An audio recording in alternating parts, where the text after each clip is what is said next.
हे बघा सध्या चर्चा पुन्हा एकदा सुरू झालेली आहे 3,000 रुपये वाटप संदर्भात. ज्या पद्धतीने ही चर्चा मागच्या वेळी गाजली होती की 2 महिन्याचे 3,000 रुपये मिळतील. परंतु बघितलं तर काय फक्त 20व्या हप्त्याचेच 1,500 रुपये तेव्हा तुमच्या खात्यामध्ये जमा झाले. तेव्हा बोललं जात होतं 3,000 रुपये मिळतील आणि यावेळेस पण तसं बोललं जातं की 3,000 रुपये वाटप होतील आणि यावेळेस पण 1,500 रुपयेच देतील असंच होईल. परंतु मग ही चर्चा अशा का होत आहे? ठीक आहे, सध्या सूत्रांकडून माहिती मिळत आहे आणि 2 महिन्याचा निधी एकत्र दिला जाईल असं पण बोललं जात आहे. कारण मागील महिन्याचा हप्ता बाकी आहे त्यामुळे हे चर्चा सध्या चालू आहेत.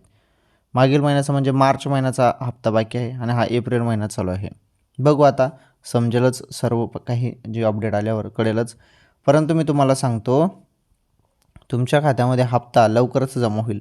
मग ते 1 हप्त्याची जमा हो की 2 हप्त्याची जमा परंतु लवकरच हप्ता जमा होणार असल्याची माहिती मिळत आहे. ओके, तर व्हिडिओ लाईक, चॅनल सबस्क्राईब करा अशाच नवनवीन अपडेटसाठी.